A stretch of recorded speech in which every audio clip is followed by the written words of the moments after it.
Assalamualaikum, apa khabar semua? Okey, hari ni 27 hari bulan November 2023.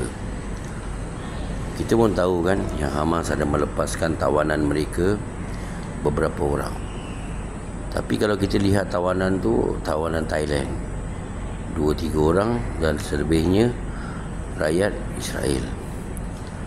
Maknanya US masih lagi, tawanan US masih lagi ditawan oleh Hamas.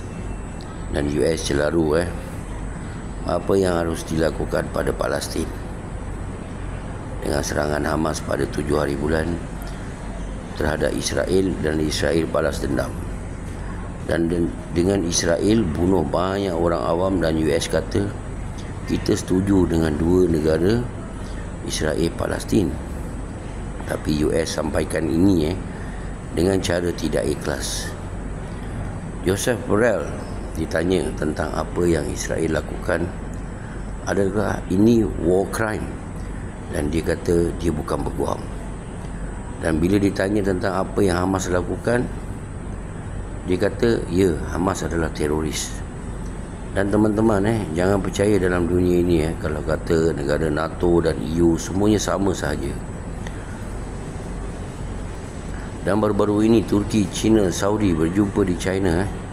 Menteri luar mereka berbincang di China, dan kita belum dapat lagi apa info yang mereka bincangkan. Dan kita lihat kelemahan US. Ingat tak teman-teman masa perang Saddam Hussein? Dan Saddam Hussein adalah pemimpin Sunni dan Saddam Hussein menguasai rakyatnya yang lebih banyak Syiah dari Sunni. Dan Iraq ini lebih kecil daripada Iran. Dan bila Saddam dibunuh US, rakyat Syiah rasa gembira dan terima kasihlah kepada US. Dan sekarang US nak pula menyerang Iran, iaitu negara Syiah yang paling banyak rakyatnya. Apakah polisi US? Bercelaru kan? Dan negara Arab dah tahu dah sekarang yang US ada sesuatu polisi yang tak betul. Hanya polisi untuk menyelamatkan diri dari tenggelam. Dan semalam ada teman kita yang bertanya tentang serangan drone di Rusia dan Ukraine. Dan seperti biasa dah lama drone tak dihantar ke Rusia oleh Ukraine. Dan Ukraine menyerang dengan 11 atau 12 drone. Dan semua drone itu kena knockdown dengan Rusia dengan menggunakan jamming sistem Rusia. Dan satu drone pun tak berjaya menyelesaikan misi mereka di Moskow. Dan dengan serangan Rusia terhadap Kiev pula dengan 76 drone Rusia hantar. Dan Ukraine kata telah menjatuhkan semua drone itu. Tapi semalam Kiev lumpuh dengan tidak ada elektrik semalam. Dan Rusia akan bermula menghantar drone ke Kiev seperti musim sejuk lepas. Kita tahu yang US dan Jerman telah memberi Patriot missile untuk pertahanan udara Kiev. Sebab itu Rusia nak melihat di mana mereka meletakkan pertahanan udara mereka.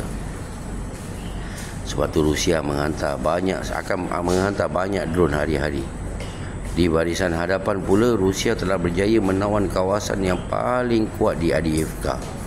Tempat ini telah disediakan Ukraine dan US dari 2014 kerana di sinilah tempat Ukraine menyerang Donetsk region dengan misil. Dan Rusia telah berjaya menawan tempat itu. Dan kita cerita sedikit tentang BRICS. Saudi dan China akan bermula dengan perjanjian energi dan security. Apa maksud security teman-teman? Senjata dan pertahanan kedua negara dan teknologi.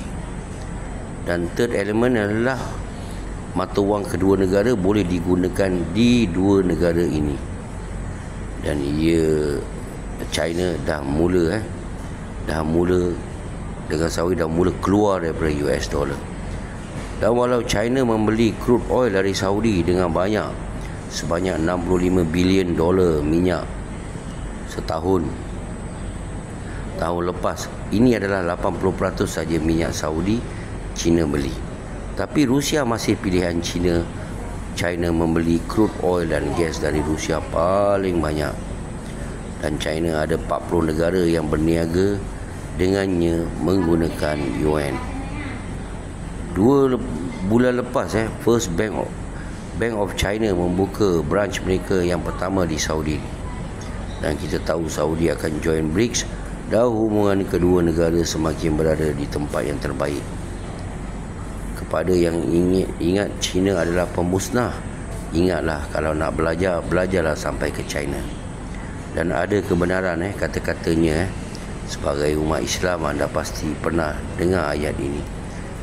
Dan juga seorang wartawan bertanya dengan seorang general Jerman, adakah kalau Jerman berperang dengan Rusia, adakah Jerman dah bersedia?